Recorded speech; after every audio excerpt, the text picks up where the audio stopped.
down the straight and down towards turn 1. High speed and heavy braking as they open up and try to make that move immediately. Kyle Kirkwood with the advantage, but further back they are 3 wide. Looked like Marcus Ericsson jamming his way in there. Alexander Rossi with a really nice move in that light blue and yellow Splenda card. That's a huge jump from Rossi driving for ECR. You see a pair of McLarens, a trio of McLarens all lined up there, single file, a little bit of a defensive move there, but so far no incident. Kyle Kirkwood doing exactly what he needed to do off the line there. No incidents between himself and his teammate, he said, as Newgarden has a look up the inside of Dixon, gets that done with a lovely instinctive move on the opening lap. Scott Dixon was looking pretty defensive on that straightaway. Now he gets challenged again, or is challenging again to the outside as Rasmussen made a move on the inside of Kiffin Simpson. Big dive as we see now Newgarden trying to defend against Dixon. He's on those harder tires, not able to mount the attack.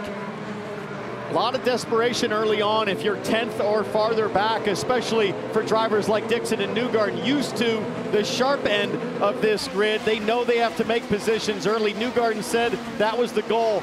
Make passes, be aggressive. There's only one option.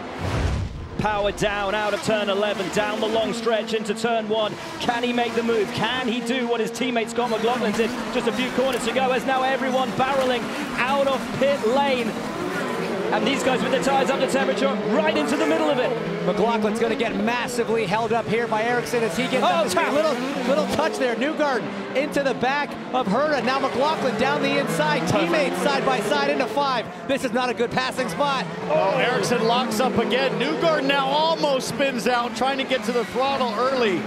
This the difference between tires that are cold, tires that are up to temperature, as Newgarden knows he has to find his way through and does it perfectly, instinctively, and straight away. Tires are done, fuel is done, Christian Newgarden is out. How does he compare to Dixon? A little longer than they probably wanted there on the left rear. Just a small hesitation, but that can mean everything. You're crawling at 45 miles an hour. It's so difficult as a driver to not lose your cool. Off the button now. There goes Palou, so that's an effective 3rd in the race. Wow. He's got Rosenquist coming, I think, hard behind him. He's going to have to fight to keep the Meyer-Shank racing machine of Rosenquist behind. He's already now on his gearbox. This is going to be the battle for effectively 3rd. Rosenquist with tires up to temperature. Will he have a look up the inside like McLaughlin did? Oh, he's close. He's really, really close on this short little run down to the left-hander. Rosenquist chucks it up the inside, says thank you very much, and will disappear off into the distance. Yeah, he's literally just about to hit his marks. The most important 2 laps of the entire weekend now for Kyle Kirkwood and the Andretti team are literally happening. That in lap, this out lap, slight hiccup there, I would say, but pretty smooth. He's going to hustle as hard as he can down to turn 1 and hopefully get out ahead of the Palou. Slight delay getting away for Kyle Kirkwood. The gap was half a second that Kirkwood led Palou when Palou came into the pits. Keep your eyes on your race leader exiting pit lane. Keep your eye on that number 10 on the track map, and you'll see the yellow and red DHL car in vision any moment. Running down into turn 1. Who will have the lead of this race? Kirkwood exits. There's Palou. But we've seen how long it takes these hard tires to come up to temperature.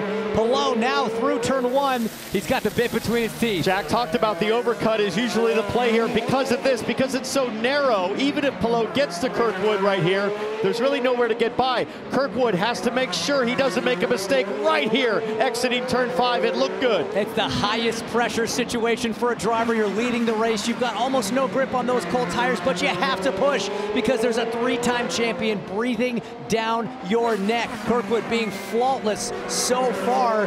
Can he hold it down into turn 9? Brilliant job through 5 corners with Kyle Kirkwood, not making a single mistake.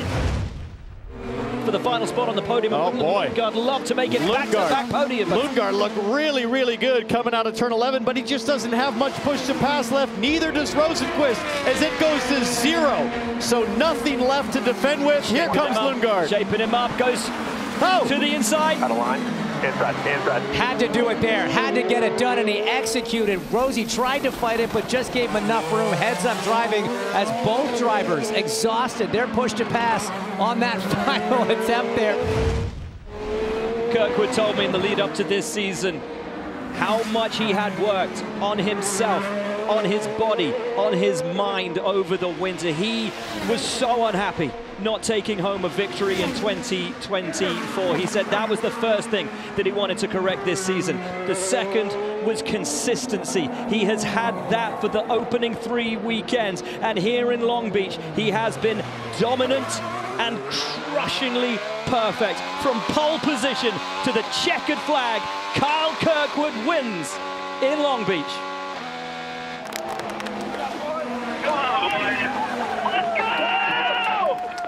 Oh my gosh! Great job.